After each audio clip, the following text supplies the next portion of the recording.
नमस्कार दोस्तों, आपका स्वागत है हमारे चैनल पर। कहानियों की श्रृंखला को आगे बढ़ाते हैं और आज सुनते हैं कृष्णा सोबती जी की कहानी बादलों के घेरे। तो चलिए चलते हैं कहानी की ओर। भुआली की इस छोटी सी कॉटेज में लेटा लेटा मैं सामने के पहाड़ देखता हूँ, पानी भरे सूखे सूखे बादलों के घेरे देखता हूँ, बिना आँखों के झटक झटक जाती धुंध के निष्फल प्रयास देखता हूँ और फिर लेटे लेटे अपने तन का पतझड़ देखता हूँ। सामने पहाड़ के रूखे हरियाले में रामगढ़ जाती हुई पगडंडी मेरी बाह पर उभरी लंबी नस की तरह चमकती है। पहाड़ी हवाएं मेरी उखड़ी उखड़ी सांस की तरह कभी तेज कभी हौले इस खिड़की से टकराती हैं। पलंग पर बिछी चद्दर और ऊपर पड़े कंबल से लिपटी मेरी देह चूने किसी कच्ची तह की तरह घुल घुल जाती है और बरसों के ताने बाने से बुनी मेरे प्राणों की धड़कनें हर क्षण बंद हो जाने के डर में चूक जाती हैं। मैं लेटा रहता हूँ और सुबह हो जाती है। मैं लेटा रहता हूँ, शाम हो जाती है। मैं लेटा रहता हूँ, रात झुक जाती है। दरवाजे और खिड़कियों पर पड़े पर्दे मेरी ही तरह दिन रात सुबह शाम अकेले मौन भाव से लटकते रहते हैं। कोई इन्हें भरे भरे हाथों से उठाकर कमरे की ओर बढ़ा नहीं आता, कोई इस देहरी पर अनायास मुस्कुराकर खड़ा नहीं हो जाता। रात सुबह शाम बारी बारी से मेरी शैया के पास घिर घिर आते हैं और मैं अपनी इन फीकी आंखों से अंधेरे और उजाले को नहीं, लोहे के पलंग पर पड़े अपने आप को देखता हूँ। अपने इस छूटते छूटते तन को देखता हूँ और देखकर रह जाता हूँ। आज इस तरह जाने के सिवाय कुछ भी मेरे बस में नहीं रह गया। सब अलग जा पड़ा है। अपने कंधों से जुड़ी अपनी बाहों को देखता हूँ। मेरी बाहों में लगी वे भरी भरी बाहें कहाँ हैं? कहाँ हैं वे सुगंध भरे केश जो मेरे वक्ष पर बिछ बिछ जाते थे? कहाँ हैं वे रस भरे अधर जो मेरे रस में भीग भीग जाते थे? सब था, मेरे पास सब था, बस मैं आज सा नहीं था। जीने का संग था, सोने का संग था और उठने का संग था। मैं धुले धुले सिरहाने पर सिर डालकर सोता रहता और कोई हौले से चमक कर कहता, उठोगे नहीं, भोर हो गई। आंखें बंद किए किए ही हाथ उस मोह भरी देह को घेर लेते और रात के बीते क्षणों को सूंघ लेने के लिए अपनी ओर झुका कर कहते, इतनी जल्दी क्यों उठती हो? हल्की सी हंसी और बाहें खुल जाती, आंखें खुल जाती और गृहस्थी पर सुबह हो आती। फूलों की महक में नाश्ता लगता। धुले ताजे कपड़ों में लिपटकर गृहस्थी की मालकिन अधिकार भरे संयम से सामने बैठे रात के सपने साकार कर देती। प्याले में दूध उड़ेलती इन अंगुलियों को देखता। क्या मेरे बालों को सहला सहला कर सिहरा देने वाला स्पर्श इन्हीं की पकड़ में है? आंचल को थामे आगे की ओर उठा हुआ कपड़ा जैसे दोनों ओर की मिठास को संभालने को सतर्क रहता।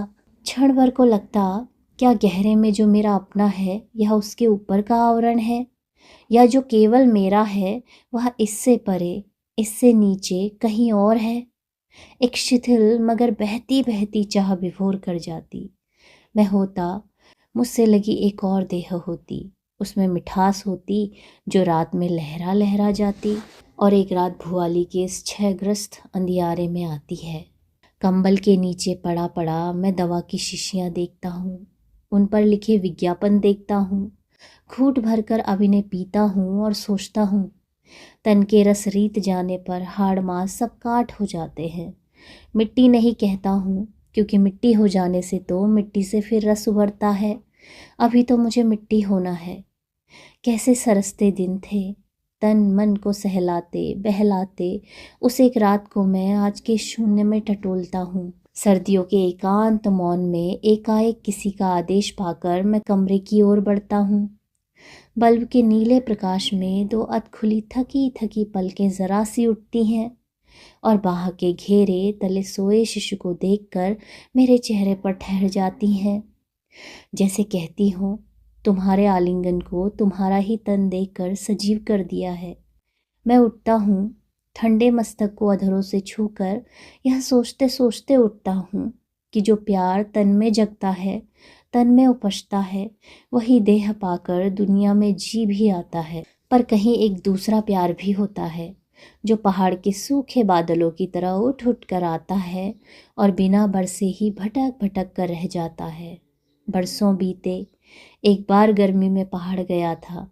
बुआ के यहाँ पहली बार उन आँखों सी आँखों को देखा था। बुआ के यहाँ पहली बार उन आँखों सी आँखों को देखा था। धुपाती सुबह थी।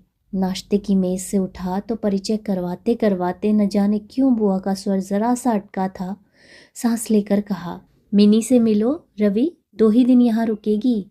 बुआ के मुख से यह फीका परिचय अच्छा नहीं लगा। वह कुछ बोली नहीं, सिर हिलाकर अभिवादन का उत्तर दिया और जरा सी हंसती। उस दूर दूर तक लगने वाले चेहरे से मैं अपने को लौटा नहीं सका। उस पतले किंतु भरे भरे मुख पर कसकर बांधे घुंघराले बालों को देखकर मन में कुछ ऐसा हो आया कि किसी के गहरे उलाहने की सजा अपने को दे डाली गई है। सब उठकर बाहर आए तो बुआ के बच्चे उस दुबली देह पर पड़े आंचल को खींच स्नेहवश उन बाहों से लिपट लिपट गए। मन्नो जी, मन्नो जी। बुआ किसी काम से अंदर जा रही थी। खिलखिलाहट सुनकर लौट पड़ी।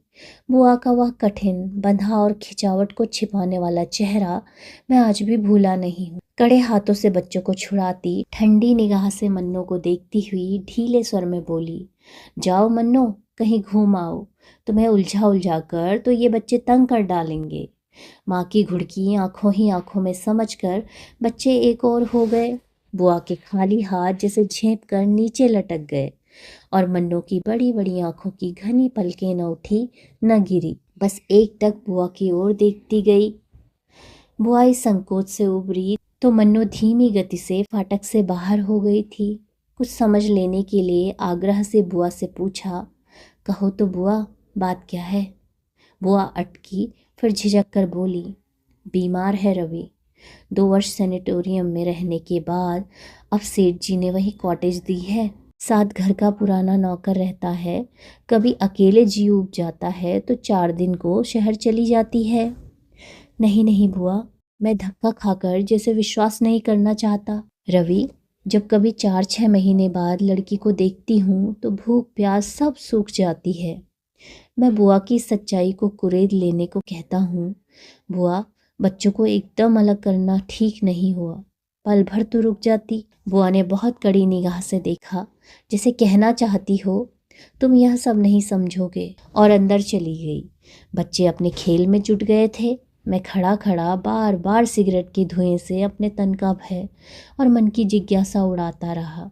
उलझा उलझा सा मैं बाहर निकला और उतर कर झील के किनारे किनारे हो गया। सड़क के साथ साथ इस ओर छाँव थी। उछल उछल आती पानी की लहरें कभी धूप से रुपहली हो जाती थी। देवी के मंदिर के आगे पहुंचा तो रुका। जंगले पर हाथ टिकाए झील में नौकाओं की दौड़ को देखता रहा। बलिष्ठ हाथों में चप्पू थामे कुछ युवक तेज रफ्तार से तलीताल की ओर जा रहे हैं। पीछे की कश्ती में अपने तन मन से बेखबर एक प्रौढ़ बैठे ऊँघ रहे हैं। उसके पीछे बोट क्लब की किश्ती में विदेशी युवतियाँ फिर और 2-4 पाल वाली नौकाएं। एकाएक किश्ती में नहीं, जैसे पानी की नीची सतह पर वही पीला चेहरा देखता हूँ, वही बड़ी बड़ी आँखें, वही दुबली पतली बाहें, वही बुआ के घर वाली मन्नो। 2-4 बार मन ही मन नाम दोहराता हूँ, मन्नो मन्नो मन्नो। मैं ऊंचे किनारे पर खड़ा हूँ और पानी के साथ साथ मन्नो बही जा रही है। खिंचे घुंघराले बाल, अनझपी पलकें, पर बुआ कहती थी, बीमार है मन्नो, बीमार है। जंगले पर से हाथ उठाकर बुआ के घर की दिशा में देखता हूँ। चीना की चोटी अपने पहाड़ी संयम से सिर उठाए सदा की तरह सीधी खड़ी है। एक ढलती सी पथरीली ढलान को उसने जैसे हाथ से थामे रखा है और मैं नीचे इस सड़क पर खड़े खड़े सोचता हूँ कि सब कुछ रोज जैसा है। केवल मन से उभर उभर आती वे 2 आँखें नई हैं और उन 2 आँखों के पीछे की वही बीमारी जिसे कोई छू नहीं सकता, कोई उबार नहीं सकता। घर पहुँचा तो बुआ बच्चों को लेकर कहीं बाहर चली गई थी। कुछ देर ड्राइंग रूम में बैठा बैठा बुआ के सुगड़ हाथों द्वारा की गई सजावट देखता रहा। कीमती फूलदानों में पगाई गई पहाड़ी झाड़ियाँ सुंदर लगती थी। कैबिनेट पर बड़ी फ्रेम में लगे सपरिवार चित्र के आगे खड़ा हुआ तो बुआ के साथ बड़े फूफा जी को देखकर सोचता रहा कि बुआ के लिए इस चेहरे पर कौन सा आकर्षण है जिससे बंधी बंधी वह दिन रात वर्ष मास अपने को निभाती चली आती है। पर नहीं, बुआ ही के घर में होकर यह सोचना मन के शील से परे है। झिझक कर ड्राइंग रूम से निकलता हूँ और अपने कमरे की सीढ़ियाँ चढ़ जाता हूँ। सिगरेट जलाकर झील के दक्षिणी किनारे पर खुलती खिड़की के बाहर देखने लगता हूँ। हरे पहाड़ों के छोटे बड़े आकारों में टीन की लाल लाल छतें और बीच बीच में मटियाली पगडंडियाँ। बुआ खाने तक लौट आएगी और मन्नो भी तो। देर तक टन टन के साथ नौकर ने खाने के लिए अनुरोध किया। खाना लगेगा साहब। बुआ कब तक लौटेगी? खाने को तो मना कर गई हैं। कथन के रहस्य को मैं इस अर्थहीन सी आंखों में पड़ जाने के प्रयत्न में रहता हूँ। और जो मेहमान हैं, नौकर तत्परता से झुककर, आपके साथ नहीं साहेब, वह अलग से ऊपर खाएंगी। मैं एक लंबी सांस भरकर जले सिगरेट के टुकड़े को पैर के नीचे कुचल देता हूँ। शायद साथ खाने के डर से छुटकारा पाने पर, या शायद साथ न खा सकने की विवशता पर। इस दिन खाने की मेज पर अकेले खाना खाते खाते क्या सोचता रहा था आज तो याद नहीं। बस इतना याद है, कांटे छुरी से उलझता बार बार मैं बाहर की ओर देखता था। मीठा कौर मुंह में लेते ही घोड़े की टाप सुनाई दी। छिटक कर सुना, सलाम साहिब। सीधी मगर सधी आवाज़। 2 घंटे तक पहुंच सकोगे ना? जी हुजूर। सीढ़ियों पर आहट हुई और अपने कमरे तक पहुंचकर ख़त्म हो गई। खाने के बर्तन उठ गए, मैं उठा नहीं। दोबारा कॉफ़ी पी लेने के बाद भी वहीं बैठा रहा। एकाएक मन में आया कि किसी छोटे से परिचय से मन में इतनी दुविधा उपजा लेना कम छोटी दुर्बलता नहीं है। आखिर किसी से मिल ही लिया हूँ तो उसके लिए ऐसा सा क्यों हुआ जा रहा हूँ? घंटे भर बाद मैं किसी की पैरों चली सीढ़ियों पर ऊपर चढ़ा जा रहा था। खुले द्वार पर पर्दा पड़ा था, हौले से थाप दी। चले आइए। पर्दा उठाकर देहरी पर पाँव रखा। हाथ में कश्मीरी शॉल लिए मन्नो अटैची के पास खड़ी थी। देखकर चौंकी नहीं, सहज स्वर में कहा, आइए, और सोफे पर फैले कपड़े उठाकर कहा, बैठिए। बैठते बैठते सोचा, बुआ के घर भर में सबसे अधिक सजा और साफ कमरा यही है। नया नया फर्नीचर, कीमती पर्दे और इन सब में हल्के पीले कपड़ों में लिपटी मन्नो। अच्छा लगा। बात करने को कुछ भी न पाकर बोला, आप लंच तो? जी मैं ले चुकी हूँ। और भरपूर निगाहों से मेरी ओर देखती रही। मैं जैसे कुछ कहलवा लेने को कहता हूँ, बुआ तो कहीं बाहर गई है। सिर हिलाकर मन्नो शॉल की तह लगाती है और सूटकेस में रखते रखते कहती है, शाम में पहले ही मैं नीचे उतर जाऊंगी। बुआ से कहिएगा एक दिन को आई थी। बुआ तो आती ही होगी। इसका उत्तर न शब्दों में आया न चेहरे पर। कहते कहते एक बार रुका, फिर न जाने कैसे आग्रह से कहा, एक दिन और नहीं रुक सकेंगी?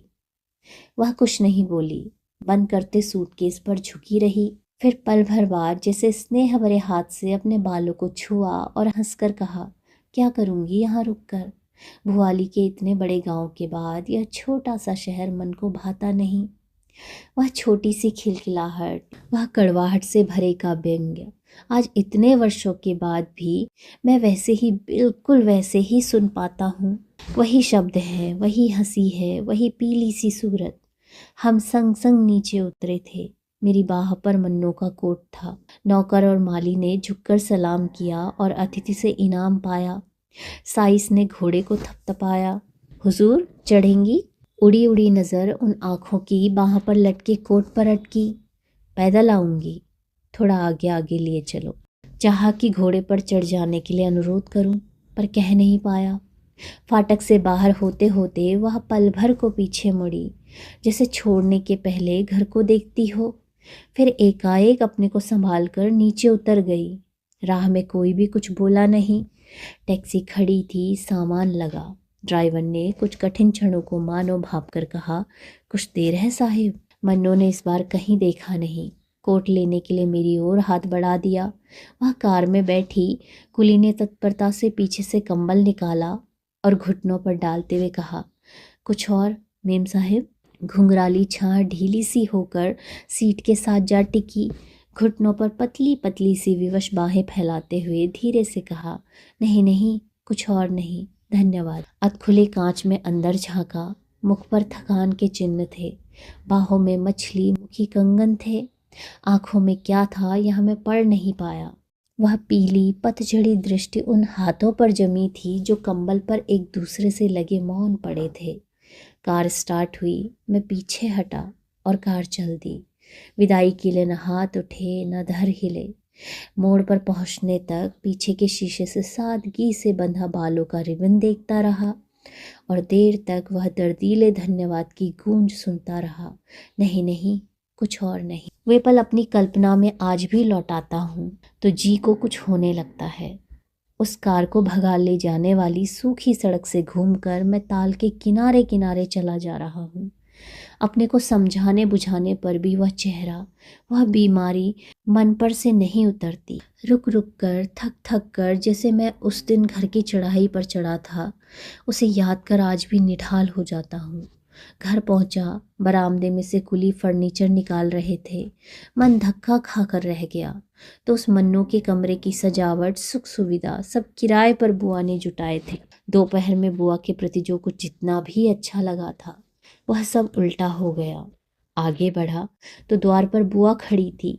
संदेह से मुझे देख और पास होकर फीके गले से कहा, रवि मुँह हाथ धो डालो, सामान सब तैयार मिलेगा वहाँ, जल्दी लौटोगे ना, चाय लगने को ही है। चुपचाप बाथरूम में पहुँच गया। सामान सब था। मुँह हाथ धोने से पहले गिलास में ढक कर रखे गर्म पानी से गला साफ किया। ऐसा लगा किसी की घुटी घुटी जकड़ में से बाहर निकल आया हूँ। कपड़े बदल कर चाय पर जा बैठा। बच्चे नहीं, केवल बुआ थी। बुआ ने चाय उड़ेली और प्याला आगे कर दिया। बुआ ने जैसे सुना नहीं। बुआ बुआ। पल भर के लिए अपने को ही कुछ ऐसा लगा कि किसी और को पुकारने के लिए बुआ को पुकार रहा हूँ। बुआ ने विवश आंखें ऊपर उठाई। समझ गया कि बुआ चाहती हैं कुछ कहूँ नहीं, पर मैं नहीं रुका। बुआ, 2 दिन की मेहमान तो एक ही दिन में चली गई। बुआ चम्मच से अपनी चाय हिलाती रही, कुछ बोली नहीं। इस मौन से और भी निर्दयी हो आया। कहती थी बुआ से कहना मैं एक ही दिन को आई थी। इसके आगे बुआ जैसे कुछ और सुन नहीं सकी। गहरा लंबा श्वास लेकर आहत आंखों से मुझे देख कहा, तुम कुछ और नहीं कहोगे रवि, और चाय का प्याला वहीं छोड़ कमरे से बाहर हो गई। उस रात दौरे से फूफा के लौटने की बात थी। नौकर से पूछा तो पता लगा 2 दिन के बाद आने का तार आ चुका है।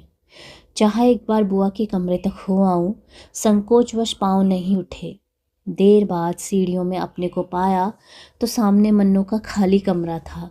आगे बढ़कर बिजली जलाई, सब खाली था। न पर्दे, न फर्नीचर, न मन्नू। एकाएक अंगीठी में लगी लकड़ियों को देख मन में आया, आज वह यहाँ रहती तो रात देर गए इसके पास यहीं बैठती और मैं शायद इसी तरह जैसे अब यहाँ आया हूँ उसके पास आता। उसके यह सब क्या सोच रहा हूँ मैं, क्यों सोच रहा हूँ? किसी अनदेखे भय से घबराकर नीचे उतर आया। खिड़की से बाहर देखा, अंधेरा था। सिरहाना भींचा, बिजली बुझाई और बिस्तर पर पड़े पड़े भुआली की वह छोटी सी कॉटेज देखता रहा जहाँ अब तक मन्नू पहुँच गई होगी। रवि। मैं चौंका नहीं, यह बुआ का स्वर था। बुआ अंधेरे में ही पास आ बैठी और हौले हौले सिर हिलाती रही। बुआ। बुआ का हाथ पल भर को थमा, फिर कुछ झुककर मेरे माथे तक आ गया। रुंधे स्वर से कहा, रवि, तुम्हें नहीं, उस लड़की को दुलराती हूँ। अब यह हाथ उस तक नहीं पहुँचता। मैं बुआ का नहीं, मन्नू का हाथ पकड़ लेता हूँ।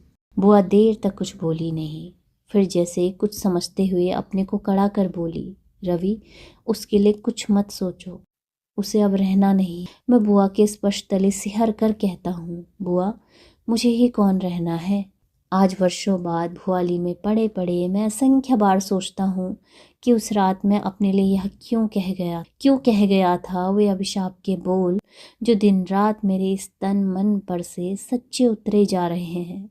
सुनकर बुआ को कैसा लगा नहीं जानता। वह हाथ खींच कर उठ बैठी, रोशनी की और पूरी आंखों से मुझे देखकर अविश्वास और भर्त्सना से बोली, पागल हो गए हो रवि, उसके साथ अपनी बात जोड़ते हो। जिसके लिए अब कोई राह नहीं रह गई, कोई और राह नहीं रह गई। फिर कुर्सी पर बैठते बैठते कहा, रवि, तुम तो उसे सुबह शाम तक ही देख पाए हो। मैं वर्षों से उसे देखती हुई आई हूँ और आज पत्थर सी निष्ठुर हो गई हूँ। उसे अपना बच्चा ही करके मानती रही हूँ। यह नहीं कहूँगी, अपने बच्चों की तरह तो अपने बच्चों के सिवाय और किसे रखा जा सकता है। पर जो कुछ जितना भी था, वह प्यार, वह देखभाल सब व्यर्थ हो गए हैं।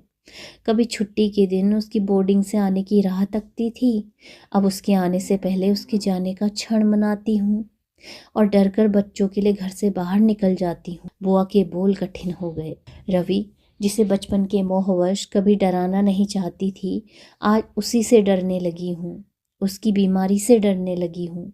फिर स्वर बदल कर कहा, तुम्हारा ऐसा जीवट मुझ में नहीं कि कहूँ डरती नहीं हूँ। बुआ ने यह कहकर जैसे मुझे टटोला और मैं बिना हिले डुले चुपचाप लेटा रहा। वो असमंजस में देर तक मुझे देखती रही, फिर जाने को उठी और रुक गई। इस बार स्वर में आग्रह नहीं, चेतावनी थी। रवि, कुछ हाथ नहीं लगेगा। जिसके लिए यह सब राह रुकी हो, उसके लिए भटको नहीं। उस दिन बुआ की बात मैं समझा नहीं, चाहने पर भी नहीं। अगली सुबह चाहा कि घूम घूम कर दिन बिता दूं। घोड़ा दौड़ाता लड़िया कोटा पहुंचा और उन्हीं पैरों लौट आया। घर की ओर मुंह करते करते न जाने क्यों मन को कुछ ऐसा लगा कि मुझे घर नहीं, कहीं और पहुंचना है। चढ़ाई के मोड़ पर कुछ देर खड़ा खड़ा सोचता रहा। जब ढलती दोपहरी में तल्ली ताल को उतरा तो मन के आगे सब साफ था। मुझे भुआली जाना था। बस से उतरा। अड्डे पर रामगढ़ के लाल लाल सेबों के ढेर देखकर यह नहीं लगा कि यही भुआली है। सच में सोचता आया था कि वहाँ घुटन होगी, पर चीड़ के ऊंचे ऊंचे पेड़ों से लहराती हवाएं बह बह आती थी। छाँव ऊपर उठती है, धूप नीचे उतरती है और भुआली मन को अच्छी लगती है, तन को अच्छी लगती है। चौराहे से होकर पोस्ट ऑफिस पहुंचा, कॉटेज का पता लिया और छोटे से पहाड़ी बाजार से होता हुआ पाइन्स की ओर हो लिया। खुली चौड़ी सड़क के मोड़ से अच्छी सी पतली राह कॉटेज की ओर जाती थी। जंगले से नीचे देखा, अलग अलग खड़े पहाड़ों के बीच की जगह पर एक खुली चौड़ी घाटी बिछी थी। तिरछे सीधे छोटे छोटे खेत किसी के घुटने पर रखे कसीदे के कपड़े की तरह धरती पर फैले हुए थे। दूर सामने दक्षिण की ओर पानी का थाल धूप में चांदी के थाल की तरह चमकता था। इस पहली बार भुआली आने के बाद मैं एक बार नहीं कई बार यहाँ आया, लौट लौट कर यहाँ आया, पर उस आने जैसा आना तो कभी नहीं हो आया। मैं चलता हूँ और कुछ सोचता नहीं हूँ। न यह सोचता कि मन्नों के पास जा रहा हूँ, न यह सोचता हूँ कि मैं जा रहा हूँ, बस चला जा रहा हूँ। पेड़ के तने पर लिखा है पाइन्स। लकड़ी का फाटक खोलता हूँ और गमलों की कतारों के साथ साथ बरामदे तक पहुँच जाता हूँ। कारपेट पर हौले हौले पाँव रखता हूँ कि कम आवाज़ हो। द्वार खटखटाता हूँ और झुकी कमर पर अनुभवी चेहरा इधर बढ़ा आता है। जान लेता हूँ कि यही पुराना नौकर है, घर में है। बिटिया को पूछते हो बेटा? मैं सिर हिलाता हूँ। बिटिया नीचे ताल को उतरी थी, लौटती ही होंगी। मैं बाहर खुले में बैठा बैठा प्रतीक्षा करता हूँ। मन्नो अब आ रही है, आने वाली है, आती ही होगी। थक कर फाटक की ओर पीठ कर लेता हूँ। जब यह सोचूंगा कि वह देर से आएगी तो वह जल्दी आएगी। घोड़े की टाप सुन पड़ती है। अपने को रोक लेता हूँ और मुड़कर देखता नहीं। बाबा, पुकार का सस्वर लगा कि दो आंखें मेरी पीठ पर हैं। उठा, बढ़कर मन्नों की ओर देखा। आंखों में न आश्चर्य था, न उत्कंठा थी, न उदासीनता थी। बस मन्नों की ही आंखों की तरह वे दो आंखें मेरी ओर देखती चली गई थी। बाबा, बूढ़ा नौकर लपक कर घोड़े के पास आया और लाड़ से सुर में बोला, उतरो बिटिया, बहुत देर कर दी, और हाथ आगे बढ़ा दिया। मन्नो सहारा लेकर नीचे उतरी। तनिक अम्मा को तो बुलाओ बाबा, मेरा जी अच्छा नहीं। सुख तो है बिटिया? चिंता का यह सुर सुनकर बिटिया जरा सा हंसती, फिर रुककर लंबी सांस भरकर बोली, अच्छी भली हूँ बाबा, बड़ी अम्मा से कहो बिछौना लगा दे। बाबा ने बिटिया के लिए कुर्सी खींच दी, फिर सहम कर पूछा, बिटिया लेटोगी? हाँ बाबा। इस बार मन्नू ने बाबा की ओर देखा नहीं, जैसे कोई अपराध बनाया हो। फिर मेरी ओर झुककर कहा, क्या बहुत देर हुई? नहीं, मैं सिर हिलाता हूँ, पर आंखें नहीं। इस बार झिझक से नहीं, अधिकार से पूछता हूँ, क्या जी अच्छा नहीं? मन्नू ने पल भर की थकी थकी पलकें मूंद ली और कुछ बोली नहीं। बूढ़ी दादी दौड़ी दौड़ी शॉल लिए हुए आई और कंधों पर ओढ़कर जैसे अपने को ही दिलासा देने के लिए कहा, मन्नो, ख्याली क्यों घबराने लगी? अभी सब ठीक हुआ जाता है। इनके लिए चाय भेजूं? मन्नो एकदम कुछ नहीं कह पाई, फिर कुछ सोचकर बोली, अम्मा, पूछ देखो, पिएंगे तो नहीं? मैं कुछ ठीक ठाक समझा नहीं, व्यस्त होकर कहा, नहीं नहीं, मुझे अभी कुछ भी नहीं पीना है। मन्नो ने जैसे ना सुना न मुझे देखा ही। फिर जैसे अम्मा को मेरे परिचय की गंभीरता जताने के लिए पूछा, चाची तो अच्छी हैं, अभी चाचा लौटे तो न होंगे? अम्मा झट समझ गई मन्नो की चाची के यहाँ से आया हूँ। बोली, बेटा, आने की खबर देते तो मन्नो के लिए कुछ मंगवा लेती। बड़ी माँ, अंदर जाके देखो ना, मैं थकी हूँ, अब बैठूंगी नहीं।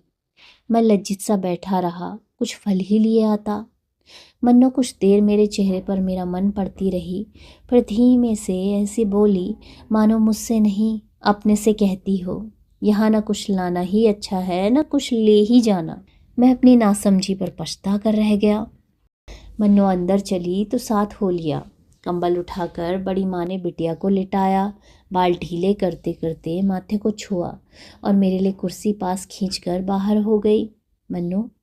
मन्नो बोली नहीं, दुबली सी बाह तनिक सी आगे की ओर, फिर एकाएक कुछ सोचकर पीछे खींच ली। आज जब स्वयं भी मन्नो सा बन गया हूँ, 100 बार अपने को न्योछावर कर उसी क्षण को लौटा लेना चाहता हूँ। मैं कुर्सी पर बैठा बैठा कि उस बाह को छू नहीं सकता था, क्या उस हाथ को सहला नहीं सकता था? उमड़ते मन को किसी ने कैसे जकड़ कर वहीं उस कुर्सी पर ठहरा लिया था? क्या था उस झिझक में?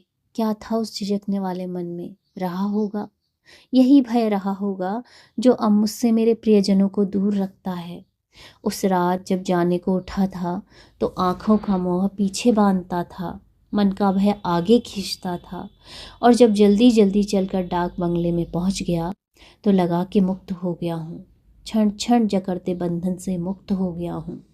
उस अभागी रात में जो मुक्ति पाई थी वह मुझे कितनी फली, चाहता हूँ आज एक बार मन्नो देखती तो। रात भर ठीक से सो नहीं पाया, बार बार नींद में लगता है कि भुआली में हूँ, भुआली में सोया हूँ। वही पाइन्स का बड़ी बड़ी खिड़कियों वाला कमरा है। मन्नो के पलंग पर लेटा हूँ और पास पड़ी कुर्सी पर बैठी बैठी मन्नो अपने उन्हीं 2 आँखों से मुझे निहारती है। मैं हाथ आगे करता हूँ और वह थोड़ा सा हंसकर सिर हिलाकर कहती है, नहीं, इसे कंबल के नीचे कर लो, अब इसे कौन छुएगा? मन्नो। मन्नो कुछ कहती नहीं, हंस भर देती है। रात भर इन दुस्वप्नों से भटकने के बाद जगा तो बुआ दिख पड़ी, कुछ हाथ नहीं लगेगा रवि। उस सुबह फिर मैं रुका नहीं, न डाक बंगले में न भुआली में। बस के अड्डे पर पहुंचा तो धूप में बुझी बुझी भुआली मुझे भयावनी लगी। एक बार जी को टटोला, पाइन्स, नहीं नहीं, कुछ नहीं, लौट जाओ। घर पहुंचकर बुआ मिली, कड़ी चेतावनी वाला खिंचा खिंचा चेहरा था। भरपूर मुझे देखकर जैसे सांस रोके पूछा, कहाँ थे कल? रानीखेत तक गया था बुआ। कह तो जाते। मैं न जाने किस उलझन में आया था। कहा, कहने को बुआ था क्या? दोपहर में फूफा मिले, कल लौटे थे और सदा की तरह गंभीर थे। खाना खाते उन्हें देखता रहा, एकाएक उन्हें प्लेट पर से आंखें उठाकर बुआ की ओर देखते हुए देखा तो सचमुच में जान गया कि फूफा के भाई अवश्य ही मन्नो के पिता होंगे। दृष्टि में वही ठहराव था, वही अचंचलता थी। फूफा ने खाने पर से उठते उठते उलझे से स्वर में मुझसे पूछा, रवि, बुआ तुम्हारी लखनऊ तक जाना चाहती है, पहुंचा सकोगे? जी सकूंगा। मैं, बुआ और बच्चे नैनी से नीचे उतर रहे हैं।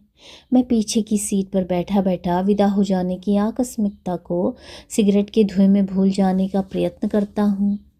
चौड़े मोड़ से बस नीचे की ओर मुड़ी, खिड़की से बाहर देखा तो पहाड़ की हरियाली में वही कल वाली भुआली की सफ़ेदी दिख रही थी।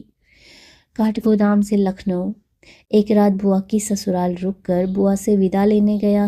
तो बुआ ने पूछा, लौट जाने की सोचते हो रवि? कुछ दिन यहीं रुको। नहीं बुआ।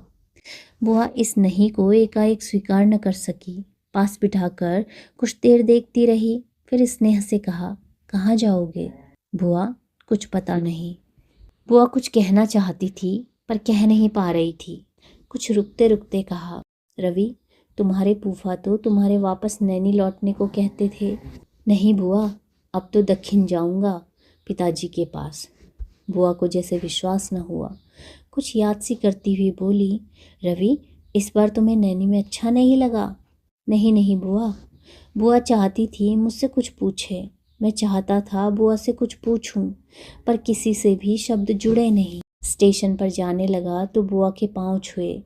बुआ बहुत बड़ी नहीं है मुझसे, पिताजी की सबसे छोटी मौसेरी बहन होती है, पर दिल में कुछ ऐसा सा लगा जैसे बुआ का आशीर्वाद चाहता हूँ। बुआ हैरान हुई, फिर हंसकर बोली, रवि, तुमने पाँव छुए हैं तो आशीर्वाद ज़रूर दूंगी।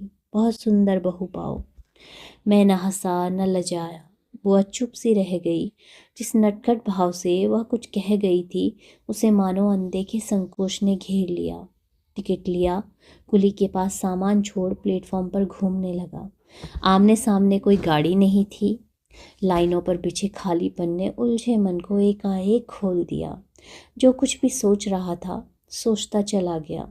मन न भुआली पर अटका था, न पाइन्स पर, न मन्नों पर। पिछला सब बीत गया लगा। बुआ का आशीर्वाद कल्पना में मुखर आया।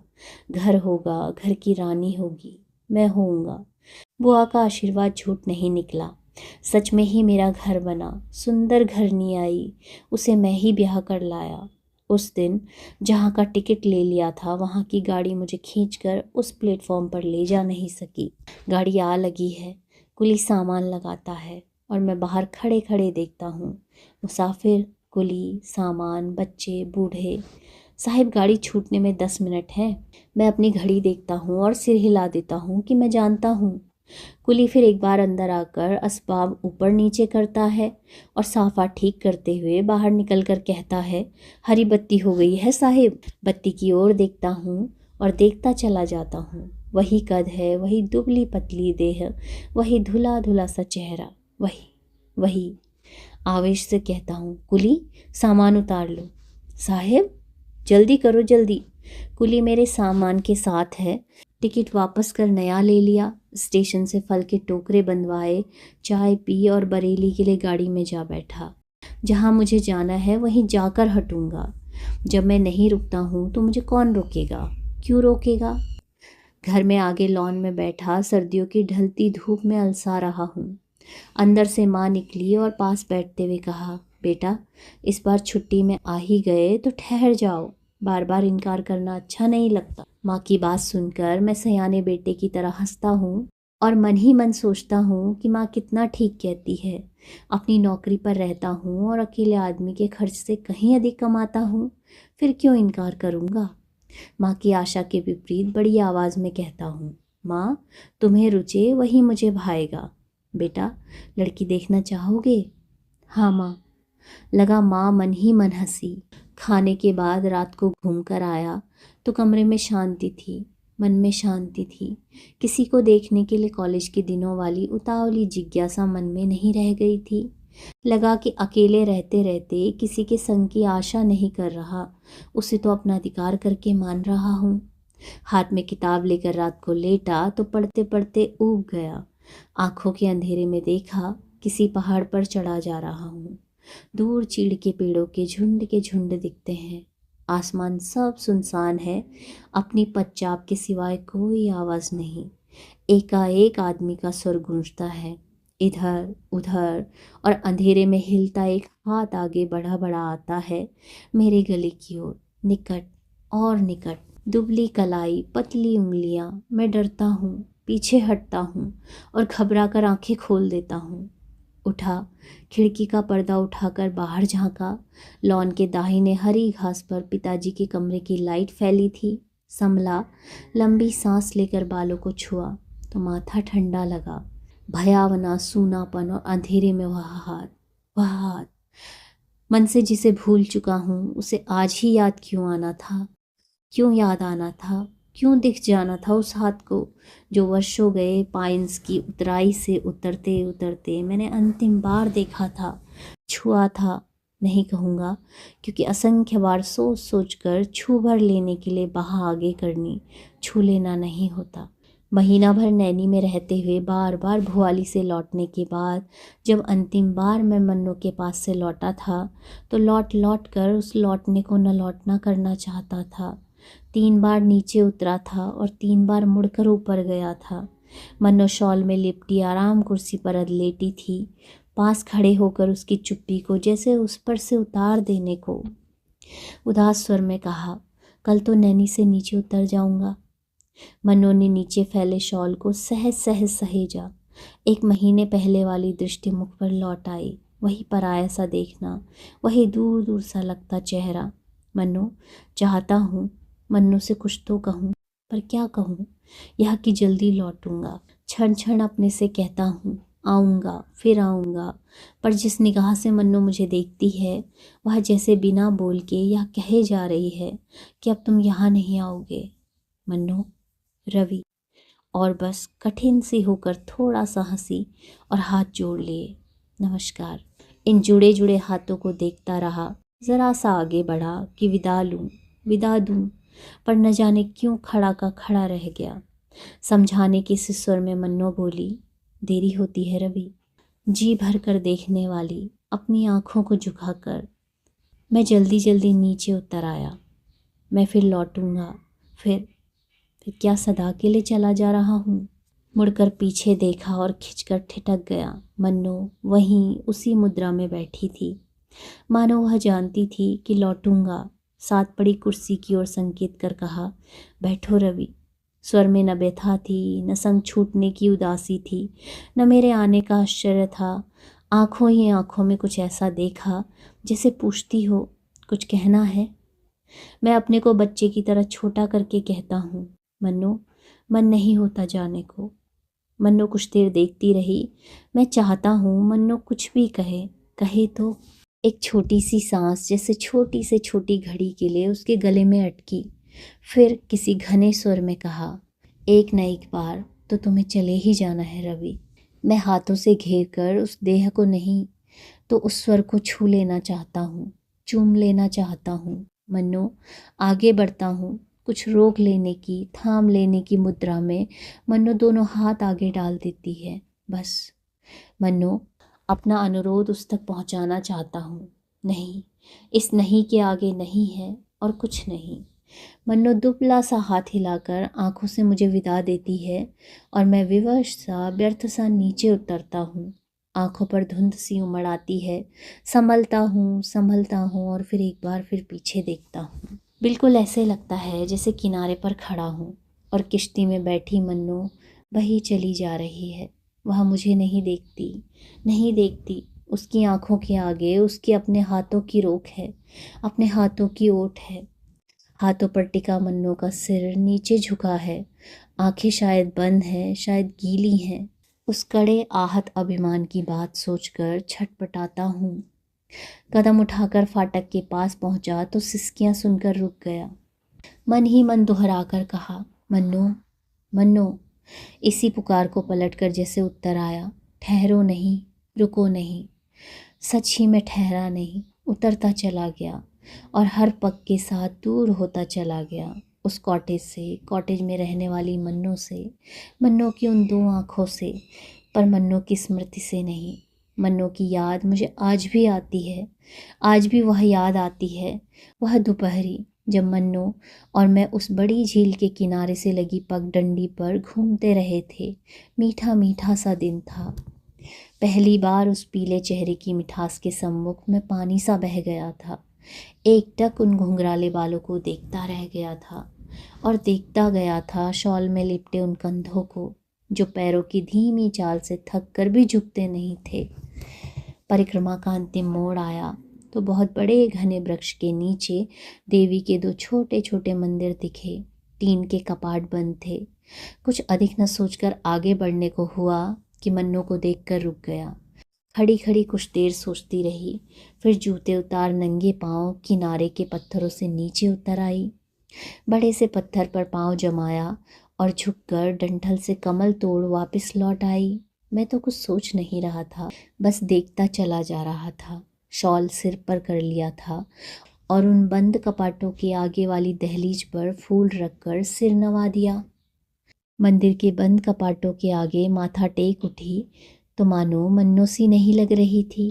ऐसे दिखा यह झुकी छाया मन्नो नहीं, कोई व्यर्थ हो गई विवशता हो, जिसने भाग्य के इन बंद कपाटों के आगे माथा टेक दिया हो। इस निर्मम अकेलेपन के लिए मन में ढेर सा दर्द उठाया। बहते से स्वर में कहा, दर्शन करने का मन हो मन्नो तो किसी से पुजारी का स्थान पूछूं। मन्नो ने कुछ कहने से पहले स्वर को संभाला, फिर सिर हिलाकर कहा, नहीं रवि, ऐसा कुछ नहीं। मुझे कौन से वरदान मांगने हैं? अपने लिए तो कपाट बंद हो गए हैं। बस इतना ही चाहती हूँ, यह कपाट उनके लिए खुले रहें जिनसे बिछुड़कर मैं लगा पड़ी हूँ। मन्नो को छूने का भय, उसके रोग का भय, वो अब मुझे रोकता था, बांधता था, अलग सा जा पड़ा। झील की ठंडी हवा से फहराते से घुंघराले बालों पर झुककर बाह से घेरते हुए कहा, मन्नो। मन्नो चौंकी नहीं, कंधे पर पड़ा हाथ धीरे से अलग कर दिया और समूची आंखों से देखते हुए बोली, रवि, जिसे तुम झेल नहीं सकते उसके लिए हाथ न बढ़ाओ। आवाज में न उलाहना थी, न व्यंग्य था, न कटुता। बस जो कहने को था वही कहा गया था। इस कहने का उत्तर मैं उस दिन नहीं दे पाया। बार बार मन्नो के पास जाने पर भी नहीं दे पाया और नहीं दे पाया। विदा के उन क्षणों में भी जब मन्नो को रोता छोड़ मैं अंतिम बार पाइन्स की उतराई में उतरता चला गया था, जिस दुर्बलता से कायर बनकर डरा था वह आज अपने पर ही बीत गई है। आज अपने लिए, मन्नो के लिए उस कायरता को कोसता हूँ। घर में चहल पहल थी, माँ को सुंदर बहू मिली, मुझे भली संगिनी। भोलेपन से मुस्कुराती मीरा को देखता हूँ तो कहीं खो जाने को मन चाहता है, लेकिन अब खोऊंगा क्यों? अब तो बन गया हूँ, बंधा ही रहूँगा। आसपास सारे नाते रिश्ते हैं, मित्र बंधु हैं। ब्याह वाले घर के ऊंचे कह कहे सुनकर खुशी से मन उमड़ उमड़ जाता है। कैसा आयोजन है यह भी। एक दिन जो बात शुरू हो जाती है उसे संपूर्णतया पूर्ण कर दिया जाता है। इतने समूचे मन से ब्याह के सिवाय और क्या होता है, जो संपन्न होकर एक टेक पर, एक विराम पर पहुंच जाता है। तन मन, घर द्वार, अंदर बाहर सब एक ही प्यार में भीग जाते हैं। कल मीरा को लेकर समुद्र किनारे चला जाऊंगा। महीना भर रुककर वहां के लिए प्रस्थान करेंगे, जहां अब तक मैं बेघर सा होकर रहता रहा हूँ। उस अपार असीम सागर के किनारे एक दूसरे पर छा जाते हम घंटों घूमते रहे, बीच बीच में ठहरते और मोहवश एक दूसरे में छिपे अपने अपने प्यार को चूमते। सुबह शाम, दिन रात, कहाँ छिपते कहाँ डूबते यह हम देख देख कर भी नहीं देखते थे। इसके बाद प्रहरों की तरह बीत गए वे 10 वर्ष, संग संग लगे बिछोह से दूर मग्न दिन रात। मीरा और बच्चों से दूर इस कॉटेज में पड़ा पड़ा आज भी पीछे लौटता हूँ तो बहुत निकट से किसी सांस का स्वर सुनता हूँ। हम कितने सुखी हैं, कितने। चाहता हूँ किसी की आंखों में देखकर इसका उत्तर दूँ, किसी को छूकर कुछ कहूँ, पर सुनने वाला कोई नहीं। बच्चों के लिए मीरा ने मेरा मुँह छोटा कर लिया। गए महीने रानीखेत जाते मीरा बच्चों के संग घंटे भर यहाँ रुकी थी। बरामदे में लेटे लेटे उन तीनों को ऊपर आते देखता रहा। फाटक पर पहुंचकर मीरा पल भर को ठिठकी थी, फिर दोनों हाथों से बच्चों को घेरे के अंदर ले आई। मुन्ना, रानी, प्रणाम करो बेटा। बच्चों के झिझक से बंधे हाथ मेरी ओर उठे, देखकर कंठ भर आया। मेरा भाग्य मुझसे दूर, मुझसे अलग जा पड़ा है। मेरे ही बच्चे आश्चर्य की दृष्टि से मुझे देख माँ की आज्ञा का पालन कर रहे हैं। मीरा जब तक रही आंखें पोंछती रही, कुछ कहने को, कुछ पूछने को उसका स्वर बंधा नहीं। अपने सुंदर सुकुमार बच्चों को अपने ही डर के कारण पूरी तरह निरख नहीं पाया। केवल मीरा की ओर देखता रहा कि जो आज मुझसे मिलने आई है उसमें मेरी पत्नी कहाँ है वह सचमुच जो मेरी थी। भरी आंखों से मीरा की कलाई की घड़ी देखने को निठुराई से आहत हो मैं फटी फटी रूखी दृष्टि से फाटक की ओर देखने लगा। मेरा ही परिवार कुछ क्षण में मुझे यहाँ अकेला छोड़ मुझसे दूर चला जाएगा। एक बार मन हुआ कि बच्चों को पकड़ने वाली उन 2 बाहों को अपनी ओर खींचकर कहूँ, मैं तुम्हें नहीं जाने दूंगा, नहीं जाने दूंगा। पर बच्चों की छोटी छोटी आंखों का परिचय उस आवेश को दूर तक काटता चला गया। चौंक कर देखा, मीरा पास आकर झुकी और अधरों से मस्तक छूकर हौले से पीछे हट गई। उठ बैठा कि एक बार प्यार दूं, एक बार प्यार लूं, कि हाथों में मुंह छिपा रोते रोते मीरा इन बाहों से आ लगी। मीरा की आंखों से भीगी अपनी रोती आंखों को पोंछकर आसपास देखा तो टूटा बांध सब कुछ बहा ले गया था। न पास मीरा थी, बच्चे। तकियों के सहारे सिर ऊंचा करके देखा, उतराई के तीसरे मोड़ पर तीनों चले जा रहे थे। मीरा मेरी ओर से पीठ मोड़ आगे की ओर झुकी थी। बच्चे एक दूसरे की अंगुली पकड़े कभी माँ को देखते थे, कभी राह को। सांस रोके प्रतीक्षा करता रहा, पर किसी ने पीछे नहीं देखा, न मीरा ने, न मेरे बेटे ने। केवल छोटी रानी के बालों में गुथा गुलाबी रिबन देर तक हिल हिल कर मेरी आंखों से कहता रहा, पापा हम चले गए। सच ही सब चले गए हैं, इसलिए नहीं कि उन्हें जाना था, इसलिए कि मैं चला जा रहा हूँ। ऐसे ही एक दिन मन्नों के जाने को भांप कर मैं उतराई में उतरता चला गया था। मेरी ही तरह अकेले में मन्नो रोई थी। अब जान पाया हूँ कि हाथों में मुंह छुपाकर वह रोना कितना अकेला था। पर इस बार जाकर बरसों मैंने मन्नो की सुधि नहीं ली। जब कभी नींद में देखता, वह दुबली देह, बड़ी बड़ी आंखें और कंबल पर फैली पतली पतली बाहें, तो जागकर उद्वेग से मीरा की ओर बढ़ जाता। एक बार दौरे पर लखनऊ आया तो बुआ मिली। देर तक इधर उधर की बातें करने के बाद एकाएक स्वर बदल कर बोली, रवि मन्नू तो अब नहीं रही। नहीं बुआ, मैं पिता हो जाने के गांभीर्य को संभालते हुए कहता हूँ, नहीं बुआ। बुआ जैसे मुझे कई वर्षों पहले की उस रवि को कहती है। रात को सोई तो जगी नहीं। अम्मा छुट्टी पर थी। सुबह सुबह ख्याली अंदर आया तो सांस चुभ गई थी। मैं रुंधे गले से जैसे कुछ पूछने को कहता हूँ, बुआ। बुआ आँख पोंछती पोंछती कुछ सोचती रही, फिर दर्द से बोली, रवि एक बार उसे पत्र तो लिख दे। मैं रुमाल से रुलाई सोखने लगा। तुम्हारे नाम का एक पार्सल छोड़ गई थी अलमारी में। खोला तो जर्सी थी। दूसरे दिन बुआ के पास फिर आया तो जल्दी जल्दी पाँव छूकर कहा, अच्छा बुआ। रवि, बुआ की तो वही कल वाली आवाज़ थी। मैंने सिर हिलाकर घोर विवशता के स्वर में कहा, नहीं बुआ नहीं। बुआ समझ गई मैं कुछ भी जानना नहीं चाहता, पर जैसे मन ही मन मन्नों के लिए टूट कर बोली, यही बार बार सोचती हूँ कि जिसके प्यार को कोई और छू न सके, ऐसा दुर्भाग्य उसे क्यों मिला, क्यों मिला। लखनऊ से लौटकर मैं कई दिन मन से मन्नों को उतार नहीं पाया। यही देखता कि पाइंस में कुर्सी पर बैठी वह मेरे लिए जर्सी तैयार कर रही है। वही हाथ है, वही दृष्टि है। और एक दिन साल भर घर में बीमार रहने के बाद मैं भुआली पहुंच गया हूँ। वही चिड़ की ठंडी हवाएं थी, वही सुहानी धूप थी, वही भुआली थी और वही मैं था। पर इस बार किसी को पता करने मुझे पोस्ट ऑफिस की ओर नहीं जाना था। पाइन्स के सामने वाले पहाड़ पर किसी के अभिशाप से बनी कॉटेज में पहली बार सोया तो भर भर आते कंठ से रात भर एक ही नाम पुकारता रहा, मन्नो मन्नो। आज वह होती तो। हर रोज़ सुबह उठते बरामदे से पाइन्स को देखता हूँ, मन ही मन पुकारता हूँ, मन्नो मन्नो। जिस मीरा को मैंने वर्षों जाना है, वह अब पराई सी लगती है। वह पास सी नहीं लगती, अपनी सी नहीं लगती। उसे मैंने छू छू कर छुआ था, पर मन पर उस मोह और प्यार की उछलन आती है तो मीरा नहीं, मन्नों की आंखें ही सगी दिखती हैं।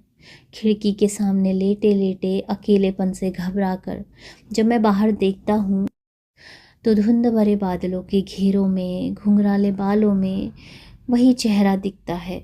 वही आए दिन दवा के नए बदलते रंग देखकर अब इतना तो जान गया हूँ कि इस छूटते छूटते तन में मन को बहुत देर भटकना नहीं है। एक दिन खिड़की से बाहर देखते ही देखते इन्हीं बादलों में समा जाऊंगा, इन्हीं घेरों में। तो मित्रों, बहुत बहुत धन्यवाद इस कथा को सुनने के लिए। यदि आपको कहानियाँ पसंद आ रही हैं और मेरे द्वारा किया गया वाचन भी अच्छा लग रहा है तो कृपया आप चैनल को सब्सक्राइब कीजिएगा और वीडियोस को लाइक और शेयर भी कीजिएगा। मिलते हैं अगली कहानी में। धन्यवाद।